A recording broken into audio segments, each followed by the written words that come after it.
Nah, jadi terima kasih Bapak Ibu, kita mulai perdebatan kita. Saya akan tunjukkan dulu klaimnya ya dan saya bacakan ya. Ini klaim yang dipilih oleh grup 1, Pak Edric dan Bu Titis ya. Konsep evolusi tertentu tidak bertentangan dengan konsep penciptaan Alkitab ya. Begitu klaimnya. Saya persilakan untuk grup 1 mengartikulasikan apa yang dimaksud dengan klaim itu. Baik, apakah suara saya terdengar, Pak? Jelas, Oke. Bu.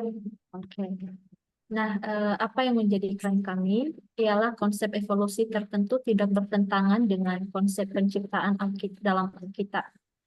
Kelompok kami percaya bahwa ada beberapa konsep evolusi tertentu yang tidak bertentangan dengan konsep penciptaan di dalam Alkitab tanpa menghilangkan pemahaman kita pada Alkitab tentang penciptaan. Misalnya di sini adalah misalnya evolusi teistik. Evolusi ini merupakan pandangan bahwa Tuhan menggunakan evolusi sebagai sarana untuk menciptakan kehidupan di bumi. Dalam pengertian, Tuhan adalah pencipta dan berdaulat, dan evolusi adalah alat atau proses yang bisa dipakainya untuk menciptakan dan untuk menciptakan tujuannya. Dan tidak berhenti dari situ, ada juga teolog seperti ada teolog yang mendukung konsep ini dengan menegaskan bahwa Tuhan juga terlibat secara aktif di dalam penciptaan, meskipun menggunakan mekanisme alam seperti evolusi. Berpendapat bahwa proses evolusi tidak bertentangan dengan keyakinan kita bahwa Tuhan adalah pencipta segala sesuatu, tetapi merupakan cara Tuhan bekerja dalam dunia yang diciptakannya. Dalam pandangan ini, kisah penciptaan dalam Kejadian dianggap menyampaikan kebenaran teologis dan spiritual, seperti hubungan manusia dengan Tuhan dan makna penciptaan makna penciptaan sebagai laporan sebagai laporan ilmiah tentang urutan spesifik atau cara terjadinya penciptaan. Nah, ada beberapa pandangan tadi yang berpandangan bahwa tidak semua evolusi itu bertentangan, dan memahami hal ini juga kita bisa melihatnya ketika penciptaan di Kejadian itu, memahami hari-hari penciptaan dalam Kejadian sebagai simbol, bukan sebagai periode literal 24 jam, atau karena dalam hal ini tidak ada bukti apa ya, bukti yang spesifik yang bisa kita pegang pada saat ini gitu. Namun berpendapat bahwa teks ini dirancang untuk mengajarkan bahwa evolusi itu dirancang untuk mengajarkan pelajaran spiritual dan teologis, bukan rincian ilmiah tentang bagaimana alam semesta atau kehidupan biologis muncul. Dan oleh karena itu, dalam hal ini, kelompok kami menerima teori evolusi sebagai proses alamiah yang diatur oleh Tuhan, tidak bertentangan dengan pesan utama Alkitab yang lebih fokus pada siapa yang menciptakan dan mengapa tujuan penciptaan itu apa, dan daripada bagaimana secara detail proses itu terjadi. Mungkin itu saja yang bisa kami jelaskan dari klaim kami. Terima kasih. Oke. Terima kasih Bu Titis. Jadi klaimnya adalah bahwa paham evolusi itu nggak mesti bertentangan dengan Alkitab, terutama secara spesifik disebut evolusi yang teistik. Lantas bagaimana menyikapi kitab Kejadian adalah dibacanya jangan literal, bisa simbolik ya. Lalu itu lebih ke arah mengajarkan relasi spiritual dengan Tuhan begitu ya, bukan kitab yang menjelaskan terinci cara-cara terbentuknya alam semesta begitu ya. Jadi kurang lebih klaimnya seperti itu.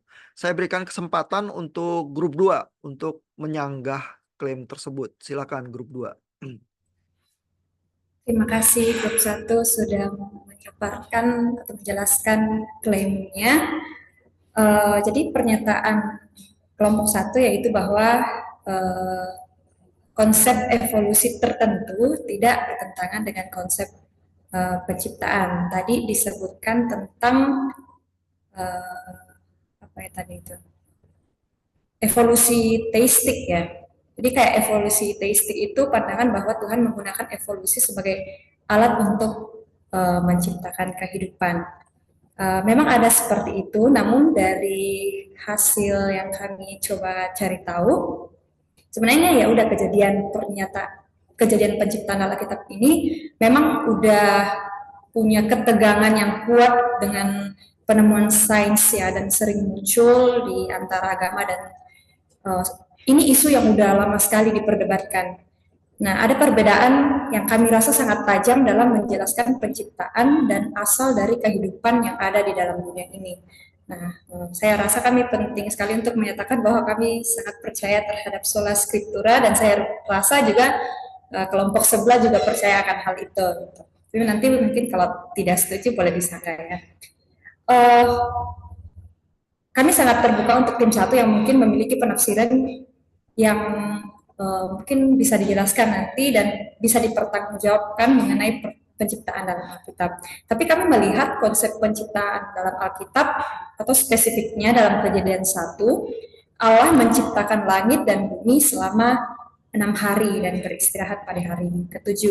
Nah, kami akan memaparkan perbedaan yang sangat signifikan yang membuat kami menyimpulkan bahwa kejadian penciptaan dalam Alkitab, khususnya Kejadian pasal 1, bertentangan gitu dengan penemuan sains. Tadi pertama usia gitu ya. Alkitab itu interpretasi literal dari Kejadian 1 menyatakan bahwa alam semesta dan bumi diciptakan dalam 6 hari, seperti saya sebutkan tadi, yang seringkali dianggap sebagai periode waktu 24 jam. Ini membawa pada keyakinan bahwa bumi berusia sekitar 6.000 hingga 10.000 tahun. Nah, kalau sains ngomongnya, penemuan astronomi dan geologi menunjukkan bahwa alam semesta berusia sekitar 13,8 miliar tahun dan bumi berusia sekitar 4,5 miliar tahun. Kemudian perbedaan selanjutnya yaitu urutan penciptaan. Alkitab menyatakan dalam Kejadian 1, bumi dan tumbuh-tumbuhan muncul sebelum matahari dan bintang-bintang. Nah, kalau sains mengatakan bintang-bintang termasuk matahari terbentuk sebelum planet-planet seperti bumi. Kehidupan di bumi baru muncul setelah terbentuknya atmosfer dan lautan didukung oleh cahaya matahari. Nah, perbedaan ketiga yang cukup signifikan yaitu asal-usul kehidupan gitu. Alkitab menyatakan bahwa makhluk hidup diciptakan langsung oleh Tuhan dalam bentuk yang sekarang. Kalau sains ngomong, teori evolusi menjelaskan bahwa kehidupan berkembang dari organisme sederhana melalui proses seleksi alam selama miliaran tahun. Nah, beberapa melihat adanya pertentangan yang tidak bisa didamaikan ya. Sementara yang lain mencoba untuk menemukan gitu keselarasan antara kedua penafsiran melalui sebuah penafsiran gitu, ada yang simbolis atau alegoris gitu. Nah, kami tidak menentang pendekatan ini ya, namun dampak yang disebabkan dengan pendekatan ini khususnya untuk isu penciptaan itu ada 3 gitu. Pertama, penafsiran ini seringkali bergantung pada interpretasi individu atau tradisi tertentu yang bisa sangat bervariasi. Ini dapat menyebabkan interpretasi yang berbeda-beda, bahkan bertentangan, dan membuat orang sulit untuk mencapai konsensus tentang apa yang sebenarnya dimaksud oleh teks. Yang kedua, beberapa kritikus berpendapat bahwa dengan mengartikan bagian-bagian Alkitab sebagai simbol, ini dapat mengurangi otoritas teks sebagai firman Tuhan yang literal dan historis. Ini menyebabkan pandangan bahwa bagian-bagian lain dari Alkitab juga bisa dianggap sebagai alegori yang akhirnya dapat merusak keyakinan terhadap kebenaran seluruh Alkitab. Yang ketiga, pendekatan ini bisa mempersulit penegakan doktrin yang konsisten gitu, karena doktrin seringkali membutuhkan pemahaman yang jelas dan spesifik tentang apa yang benar dan salah. Jika terlalu banyak bagian dari Alkitab diinterpretasikan secara simbolis, ini dapat mengaburkan ajaran-ajaran doktrin yang penting gitu. Nah, penafsiran yang menggabungkan konsep evolusi dan penciptaan tadi seperti yang Ibu Titis bilang, yang sinkretisme, itu bisa membingungkan bagi orang-orang yang tidak memiliki pemahaman mendalam tentang teologi atau sains. Hal ini menciptakan ambiguitas tentang bagaimana memahami kisah penciptaan, khususnya kejadian satu, dan teori evolusi yang bisa melemahkan keyakinan seseorang. Nah, misalnya, seseorang mungkin merasa sulit untuk mendamaikan gagasan bahwa manusia berevolusi dari makhluk lain dengan keyakinan tradisional bahwa manusia diciptakan secara langsung oleh Tuhan dalam citranya. Jadi kayak orang jadi bertanya-tanya kan, oh jadi mana ini yang benar gitu. Nah mungkin kalau kita sebagai orang Kristen yang harus menjawab pertanyaan itu, kita juga akan sulit untuk menjawabnya dan apakah kita akan abu-abu gitu untuk menjawab hal itu. Jadi saat menyatakan bahwa konsep evolusi tertentu tidak bertentangan dengan konsep penciptaan Alkitab, ini akan membuat Alkitab tidak konsisten dan dalam tanda kutip, oh kita jadi tidak bisa percaya sepenuhnya nih pada Alkitab, ternyata harus diterjemahkan. Oh gitu, harus cukup sulit untuk diterjemahkan. Jadi tidak konsisten bisa dipercaya sepenuhnya. Nah, tantangan terbesarnya adalah menjaga otoritas dan integrasi Alkitab sambil mengakomodasi teori ilmiah. Nah, selain itu, pendekatan yang Ibu Titis bilang tadi itu bisa menyebabkan kebingungan dan mengurangi doktrin dasar gitu dan menghadapi resistensi dari kalangan Kristen yang lebih konservatif ya. Bagi orang banyak, pendekatan ini memerlukan keseimbangan yang hati-hati antara antara iman dan juga ilmu pengetahuan. Jadi mungkin itu sih dari yang pendekatan yang Ibu Titis sampaikan tadi. Terima Oke, kasih. terima kasih Bu Pepi. Jadi sanggahannya ya adalah tidak terang-terangan dibilang bahwa kalimatnya itu salah, tapi ada beberapa concern yang diajukan ya bahwa kalau klaimnya itu benar, kita akan menghadapi berbagai-bagai kesulitan katanya. Yang pertama, tampaknya ada pertentangan yang cukup tajam antara berbagai teori penciptaan itu ya. Ada contoh-contoh range waktunya beda, urutan-urutan penciptaan itu beda ya. Lalu dampaknya secara tidak langsung nanti akan membuat, oh kalau gitu interpretasi Alkitab tergantung pendapat subjektif ya. Terus kebenaran historis itu nanti terancam, penegakan doktrin nanti jadi susah, semuanya jadi abu-abu gitu. Terus Bu Pepi tadi ekstra pakai kata sinkretis gitu ya, mau digabung-gabungkan gitu ya antara sains sama interpretasi kekristenan gitu. Nah itu klaimnya. Jadi hati-hati ya, kayaknya sih banyak ancaman gitu ya. Nah, gimana grup satu? Setuju atau enggak sama pendapatnya Bu Pepi? Itu juga. Oh, Ya, saya berikan kesempatan buat grup satu ya untuk menyangga dulu ya Bu Pepi ya. Silakan grup satu. Baik. Ya, baik. Terima kasih atas sanggahannya grup 2 ya artinya ya.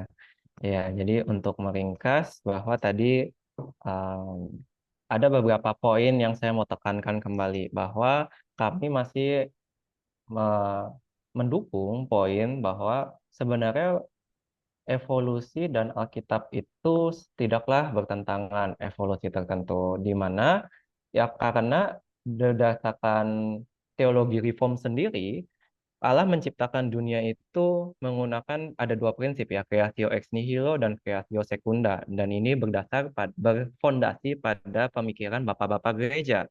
Dan kita tahu bahwa seperti yang Ibu Pepi bilang, bahwa Tuhan menciptakan ini ya, satu hari 24 jam, yaitu dari kata yom. Sedangkan ada bagian Alkitab lain yang lebih tepatnya kitab Kejadian itu sendiri dari Kejadian 1 sampai 11 itu tidak secara spesifik menyebutkan periodisasi waktu tertentu. Misalkan tertulis terkait silsilah Adam, silsilah apa, di mana itu bisa saja tidak ada kejadian nama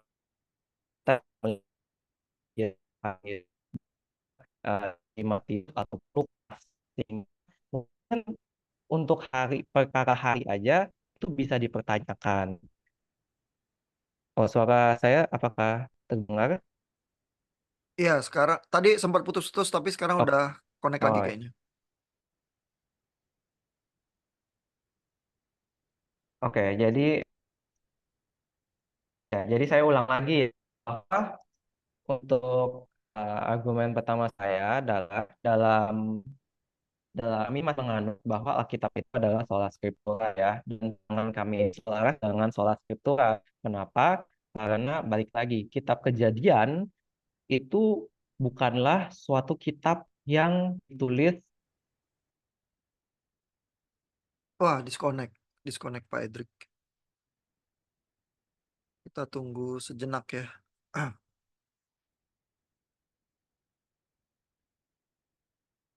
Lagi seru-serunya tahu-tahu disconnect.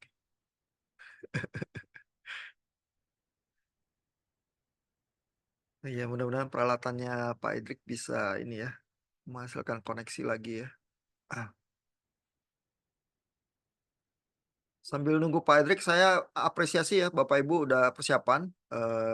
Terus apa alur perdebatannya, baik yang menyerang maupun bertahan, sebenarnya cukup kompleks ya. Jadi nggak sangat simpel argumen-argumen yang berusaha dimainkan gitu ya. Kelihatan udah belajar duluan gitu ya. Terus klaim-klaimnya lebih hati-hati sih.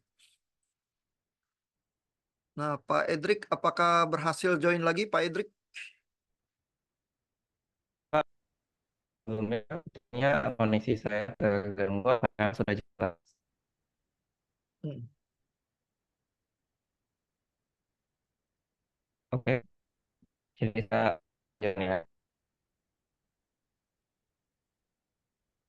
Webcamnya nggak bisa dibuka ya Pak? Oh. Ini saya udah buka, Pak. Nggak Oh, kelihatan ya, Pak? nggak kelihatan tuh. Oh, ini Pak udah kirim di WA Group, udah on cam sih, Pak. Ah, ini baru kelihatan. Oh, delay kali ya. Enggak, tadi di kampus gensetnya dimatiin. Ini kayaknya peralihan ke listrik. Oh, berarti lebih stabil sekarang harusnya. Ya. Harusnya sih. Kayak, ah, iya tadi tadi ini saya nggak bunyi suara genset sih. Kayaknya ini peralihan ke listrik yang benar deh. Oh, pindah berarti. Hmm. Oke, masa depan lebih cerah. Silakan Pak Idrik, kalau koneksi udah stabil, mau coba diartikulasikan lagi tadi sanggahannya. Ya, baik. Jadi kembali lagi ya kepada sanggahan saya bahwa kami masih eh, pandangan sesuai dengan sola scriptura, yakni seperti yang Ibu Titis bilang, eh, dalam misalkan contoh konsep evolusi teistik, itu menyatakan bahwa kitab Kejadian ini itu bukanlah ditulis secara saintifik modern, melainkan menyampaikan kebenaran teologis dan spiritual seperti makna penciptaan, hubungan manusia dengan Tuhan, bukanlah sebuah laporan penciptaan, sehingga kami bertanya seperti pandangan IPP ya, bilang bahwa Yom itu seperti 24 jam. Memang kata Yom sendiri bisa menandakan 24 jam, tetapi tidak selalu berarti 24 jam. Misalkan dalam Kejadian 2 ayat 4, yang dimana kelihatannya demikianlah riwayat langit dan bumi pada waktu diciptakan, ketika Tuhan alam menjadikan bumi dan langit. Sehingga itu kan apa ya, tidak bukan menandakan suatu hari ya, tetapi melainkan periode itu. Bahkan ada ayatnya 1.000 tahun bagi manusia sama seperti satu hari bagi Tuhan. Sehingga balik lagi, kelihatannya dari kitab Kejadian ini bukan menandakan, memang dituliskan bukan dengan tujuan laporan ilmiah, sehingga kita sebagai orang yang hidup di zaman modern perlu melihat dengan lensa masa itu, yakni ketika Musa menuliskan kitab Kejadian itu sendiri. Dan ketika itu ada genre tulisan yang bernama protohistorik, yakni apa ya, suatu semacam, kalau mungkin semacam legenda tapi legenda. Itu merupakan suatu karya tulisan yang menyatakan kejadian sejarah penciptaan dunia. Eh, Misalkan Sumerian King List, di mana ada Toledot di sana, lalu urutan-urutan kejadian kisah raja-raja Sumeria, dan juga ada juga tercatat di sana ya, dan mungkin suka ditandingkan dengan Alkitab seperti Bah gitu ya, mungkin jangan-jangan banjir yang di sana, sehingga dan ternyata di Sumerian King List pun itu ternyata umur-umur rajanya itu bisa puluhan ribu tahun, ribuan tahun, sehingga kan tidak mungkin kita melihat ini, oh nggak mungkin ya satu orang hidup 10.000 tahun misalkan. Dan kalau kita mengikuti plek-ketiplek dengan legenda ini, maka bilang, oh jangan-jangan bumi itu umurannya jutaan tahun gitu, karena ditulis 10 ribuan tahun atau bagaimana begitu. Sehingga balik lagi, dibandingkan kami masih percaya sola scriptura dan Alkitab ini dituliskan oleh Musa berdasarkan genealogi histori, bukanlah suatu scientific modern, dan ditujukan kepada bangsa Israel yang belum terdidik, seorang yang kaum bangsa yang baru lepas dari perbudakan, pendidikannya mungkin nggak tinggi-tinggi amat, sehingga mungkin seketika mereka itu sedang keluar ke padang gurun, mungkin atau melihat alam ciptaan yang lain, mereka bertanya-tanya, dunia ini gimana sih awal mulanya diciptakan? Ya, kitab Kejadian itu cocok untuk dilihat, menandakan bahwa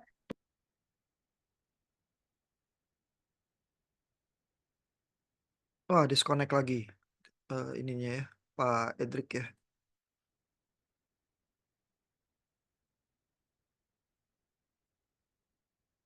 Tapi mungkin argumennya sih cukup jelas ya, ditangkap ya, walaupun koneksinya putus-putus ya.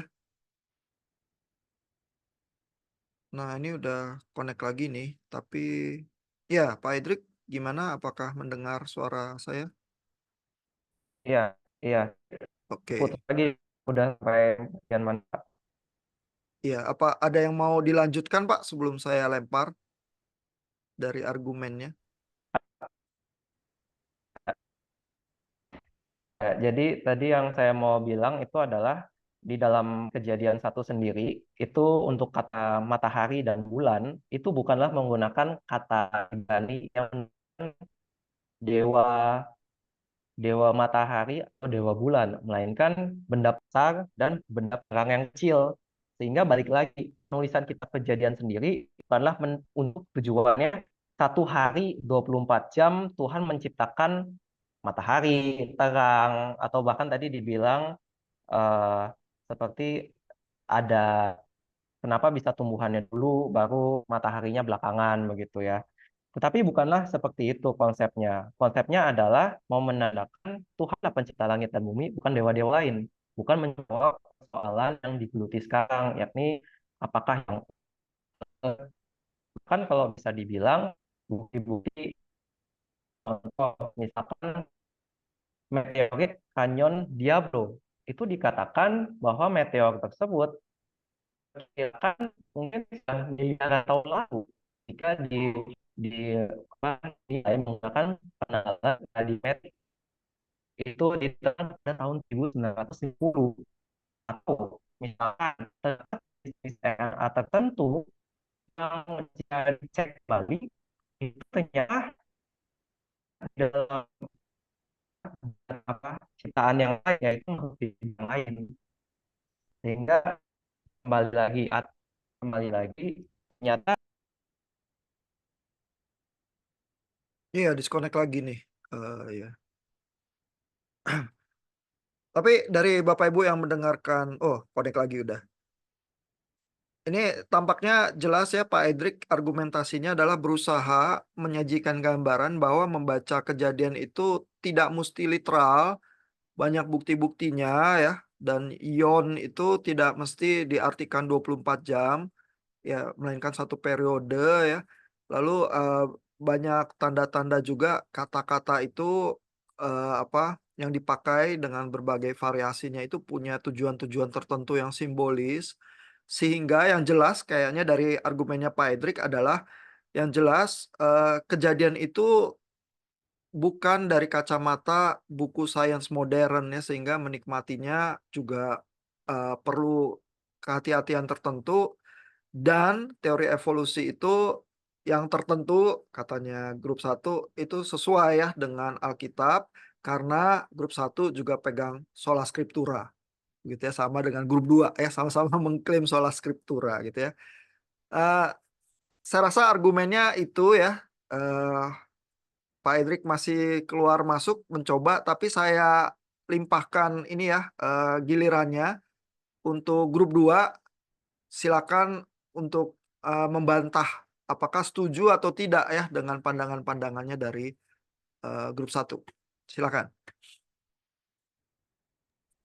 Ya, saya coba ya.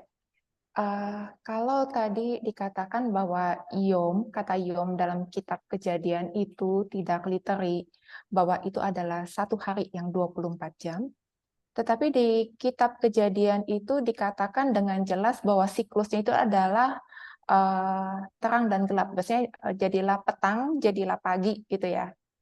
Dalam bahasa itu kan literally itu satu hari benar-benar gitu. Jadi bukannya dalam satu hari itu periode yang panjang ribuan, tetapi jelas dikatakan petang, jadilah petang, jadilah pagi. Jadi itu adalah membuktikan 24 jam seperti itu. Terus yang kedua, dalam perjanjian lama baik bersama-sama maupun terpisah dengan tanpa yom dan konteksnya, maka selalu petang dan pagi yang tadi ya. Dan seterusnya. Dan bagaimana nanti kita memaknai hari Sabat kalau seperti itu. Kalau misalnya per satu hari itu adalah mewakili periode yang panjang. Dan dalam penanggalan kita kan juga kan 1 minggu itu 7 hari ya. Dan selalu di hari ke-7 itu adalah hari beristirahat. Jadi bagaimana kita bisa memaknai Sabat itu jikalau memang waktu hari penciptaan itu ternyata bukan hari yang satu hari adalah 24 jam, tapi periode. Apakah artinya ya udah kita bekerja misalkan ya 6 bulan kita bekerja, lalu di bulan yang ke-7 kita beristirahat misalkan gitu kan ya. Kan bisa gitu loh di buku seperti itu kalau kita mau mengartikan satu hari adalah periode. Itu kita akan menjadi kesulitan sendiri sih. Itu pendapat kami. Lalu tentang yang lainnya, dalam silsilah Kejadian 5 dan 11 membuat jelas bahwa hari-hari penciptaan terjadi hanya 6.000 tahun yang lalu. Sangat jelas terlihat dalam Kejadian 5 dan 11 yang memberikan informasi secara kronologis. Tidak seperti silsilah yang jelas disingkat dalam Matius dan berbagai informasi kronologis lainnya seperti dalam Alkitab yang menyatakan bahwa Minggu Penciptaan hanya terjadi sekitar 6.000 tahun yang lalu. Lalu pada Keluaran 20 ayat 9-11, itu menghentikan segala upaya memasukkan teori jutaan tahun ke dalam Kejadian 1. Ini yang tadi 6 hari lamanya engkau akan bekerja dan melakukan segala pekerjaanmu, tapi hari ke-7 ada hari Sabat Tuhan Allahmu, maka jangan engkau melakukan segala suatu pekerjaan engkau dan anakmu laki-laki. Jadi ini tentang hari Sabat gitu ya. Taikop ini memberikan alasan bagi perintah Tuhan kepada umat Israel agar bekerja selama 6 hari, kemudian mengambil istirahat di hari yang Sabat. Lalu poin yang paling penting juga yang tidak kalah pentingnya adalah tentang air bah. Air bah ini menghapuskan teori jutaan tahun. Bukti dalam Kejadian 6-9 mengenai bencana banjir yang secara menyeluruh sangatlah banyak. Sebagai contoh, air bah bertujuan bukan hanya untuk memusnahkan orang-orang berdosa, tetapi juga binatang darat dan burung-burung dan seluruh permukaan bumi yang hanya bisa dilakukan dengan air bah secara menyeluruh. Fungsi dari Bahtera adalah untuk menyelamatkan sepasang dari setiap jenis binatang darat dan burung untuk kembali memenuhi bumi setelah air bah berakhir. Sebentar. Nah, air bah di Masanu ini menghasilkan secara tepat catatan geologi yang kompleks seperti yang kita lihat di seluruh dunia saat ini.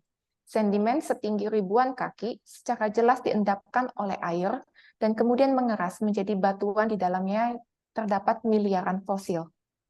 Jika air bah merupakan penyebab terjadinya sebagian besar dari lapisan-lapisan batuan serta fosil-fosil, maka batuan-batuan serta fosil-fosil tersebut tidak dapat mewakili sejarah bahwa bumi berumur jutaan tahun, sebagaimana yang diklaim oleh penganut teori evolusi. Lalu tentang bahwa gagasan teori penciptaan jutaan tahun itu sendiri pun tidak didasarkan pada fakta ilmiah. Gagasan umur bumi yang sudah tua dibangun oleh para ahli geologi, deistis dan ateis pada akhir abad ke-18 dan awal abad 19.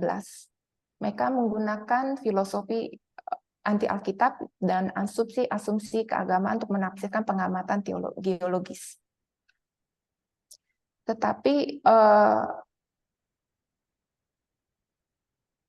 yang dipakainya itu kan adalah metode penanggalan radiometrik ya, untuk menafsirkan dari fosil-fosil itu. Itu tidak membuktikan bahwa berumur jutaan tahun. Metode penanggalan radiometrik belum dikenal sampai pada awal abad 20, yaitu di masa seluruh dunia sudah menerima teori jutaan tahun. Selama bertahun-tahun, ilmuwan berpegang pada penciptaan yang telah mengutip banyak contoh literatur ilmiah yang telah dipublikasikan mengenai metode penanggalan radiometrik.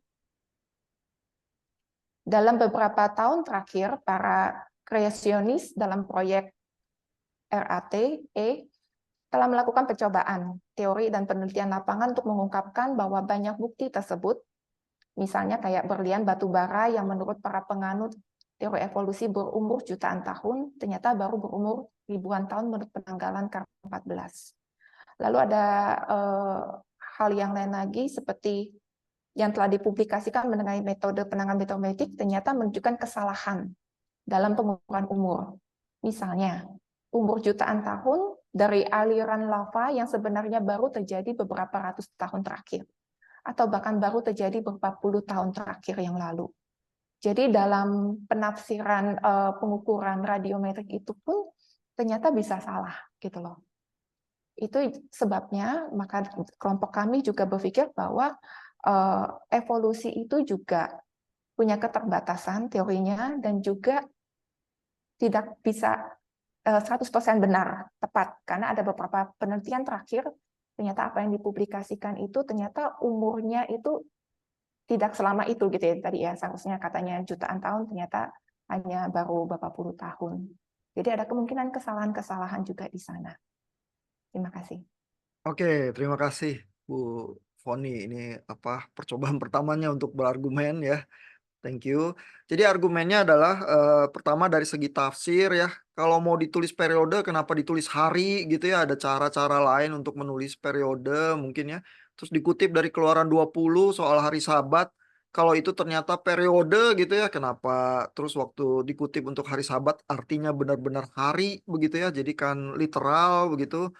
Lalu terus ada hipotesis-hipotesis yang dikemukakan, katanya air bah itu yang menyebabkan fosil-fosil itu terjadi dan ukuran jutaan tahun itu disebabkan oleh air bah dan cara mengukur umur dengan radiometri itu bisa salah.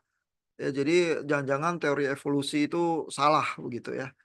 Nah, silakan dari grup 1 apa ada sanggahan-sanggahan yang terhadap pendapat ini atau setuju?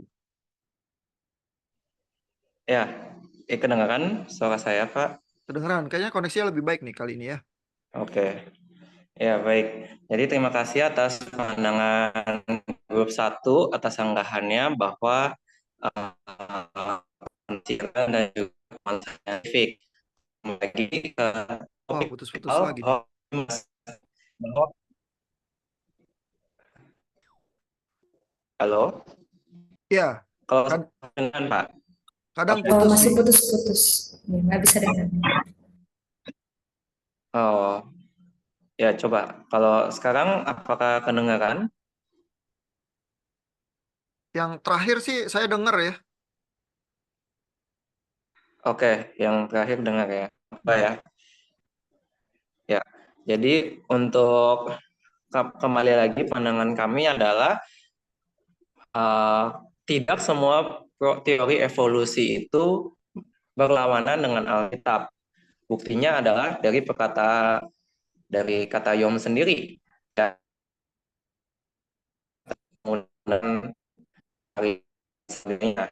Tetapi dalam perjalanan sejarah seperti Agustinus sendiri pun juga bapak-bapak gereja yang cukup banyak dikutip begitu, Agustinus sendiri pun juga setuju bahwa kejadian itu tidak harus diartikan secara literal begitu. Atau misalkan Karbat merupakan salah satu teolog yang mungkin ada kontroversi. Tetapi ini dia di dalam pergumulan ya, banyak rekan-rekannya yang mengkritik Alkitab oleh karena saintifik modern, ia berpendapat bahwa narasi penciptaan ya tidak harus dibaca secara literal, tetapi secara teologi. Sehingga kembali lagi dari pandangan kuno, itu tidak karena memang tujuannya bukanlah untuk diperdebatkan seperti sekarang. Sehingga untuk menjalankan perdebatan ini sesuai topik awalnya, maka kelompok kami akan menyajikan beberapa data yang menyatakan ada loh kaitannya bahwa konsep evolusi ini didukung, yakni seperti adanya kembali saya akan ini seperti endogenous retrovirus yang dimana DNA di dalam DNA manusia sendiri itu terdapat sekisaran 30.000 tentang retrovirus ini. Dan ternyata ada ya yang identik gitu ya.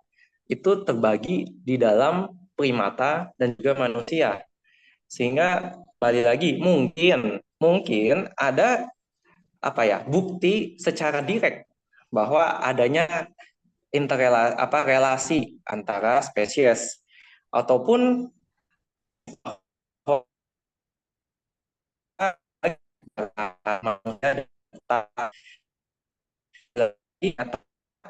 koneksinya itu di antara kedua spesies ini, atau mungkin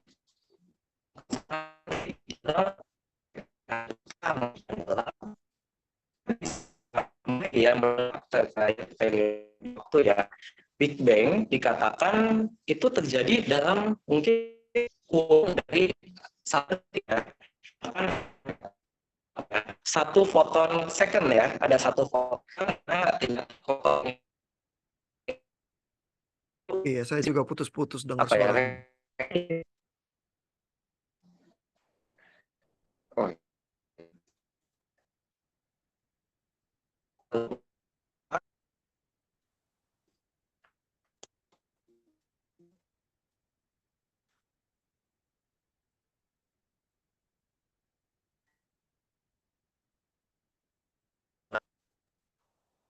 Iya, masih belum terdengar ya. Koneksinya ini ya, ada ruangan tertentu yang sulit ya di kampus ya.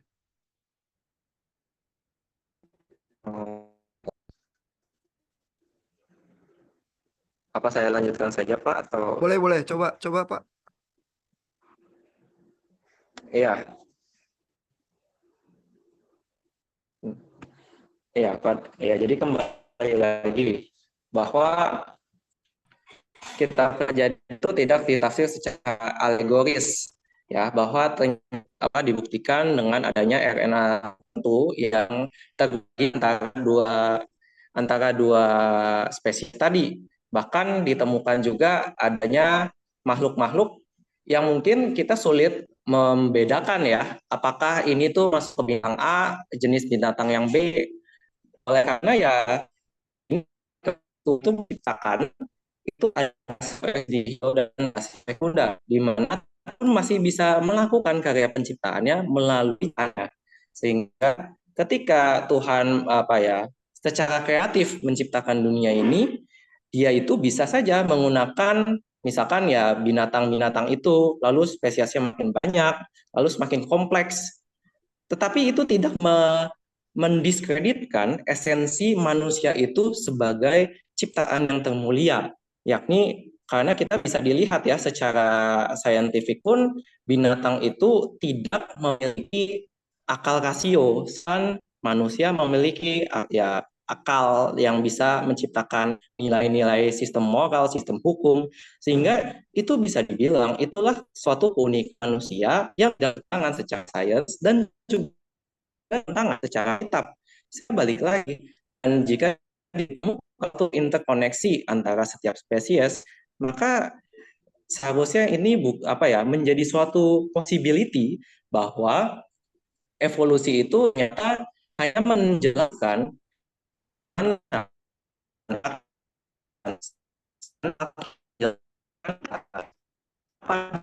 kisah pencipta itu.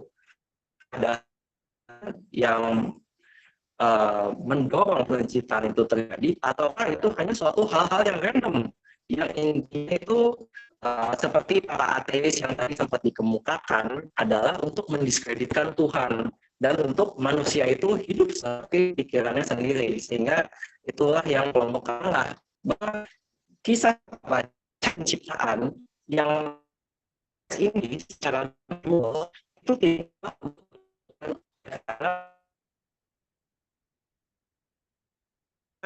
Wah, putus-putus terus sama sekali hilang sih.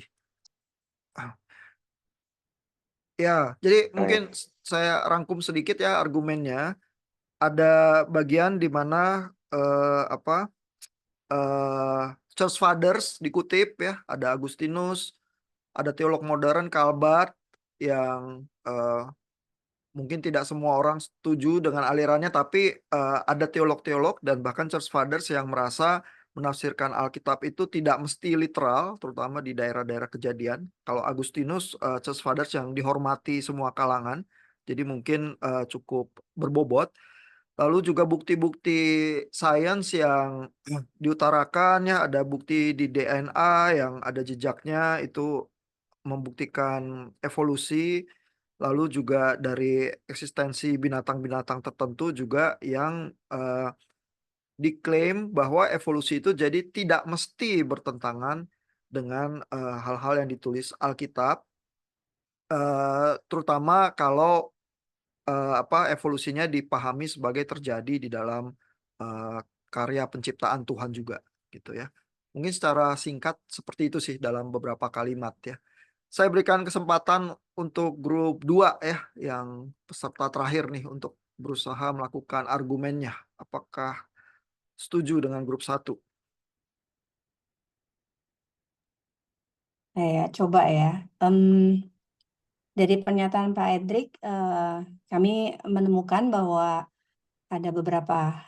Yang pertama ada beberapa yang saya coba tanggapi. Yang pertama adalah kelemahan ketika Pak Edric bilang interpretasi alegoris atau simbolis seringkali bersifat subjektif dan sulit untuk diverifikasi atau dipastikan kebenarnya.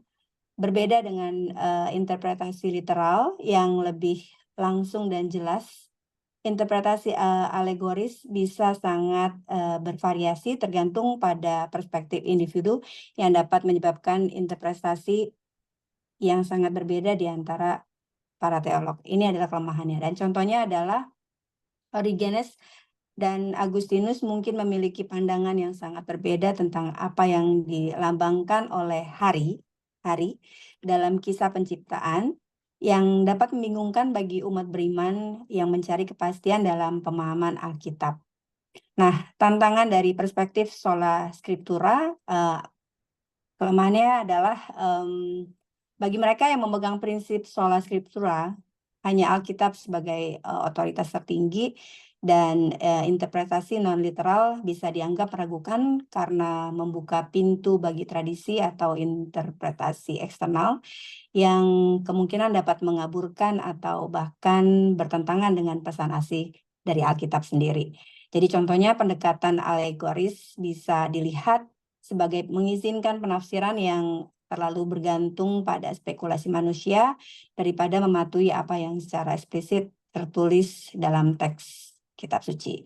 Lalu kira-kira apakah ada sebuah solusi atau bisa menjawab tantangan ini? Thank you.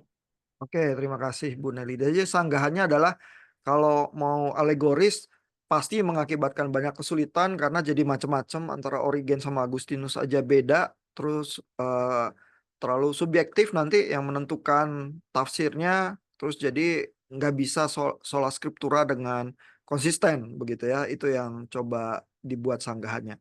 Nah, jadi semua masing-masing udah 3 kali berargumen ya, walaupun dengan berbagai kesulitan teknikal.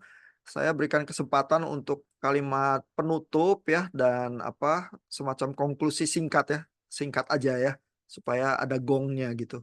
Saya berikan kesempatannya untuk grup 1 dulu.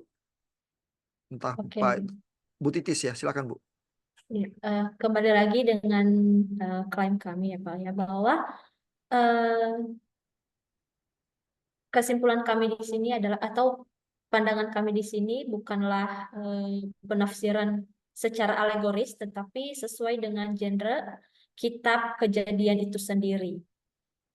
Sehingga memang dibaca bukanlah secara literal kacamata sekarang, tetapi literal secara kacamata zaman dulu.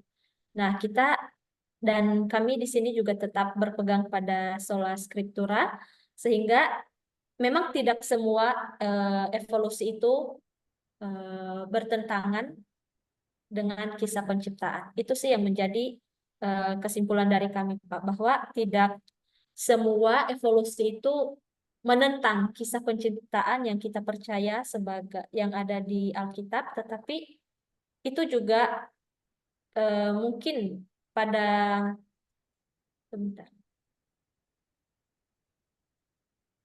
kacamata sekarang ini mungkin kita jadi berbeda untuk menafsirkannya. Oke, terima Itu sih, kasih Pak. Bu Titis. Grup 2, silakan gongnya, kesimpulannya. Dari kesimpulan yang kami dapatkan ini, penafsiran yang menggabungkan konsep evolusi dan penciptaan bisa membingungkan bagi orang-orang gitu.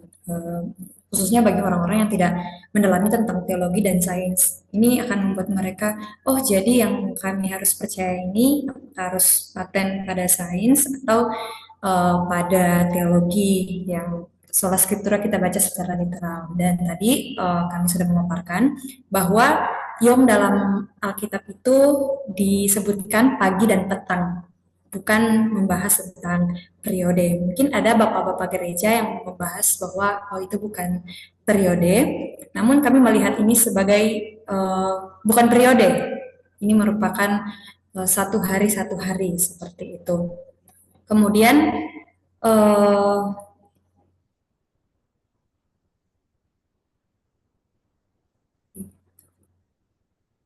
dari pernyataan klaim ini bisa menciptakan banyak interpretasi dan akhirnya tidak ada kesatuan gitu. Dan kami melihat bahwa prinsip sola scriptura harus menjadi inti dari ketika kita menafsirkan Alkitab, dan tantangan-tantangan akan datang ketika kita melihatnya dari subjektivitas penafsir.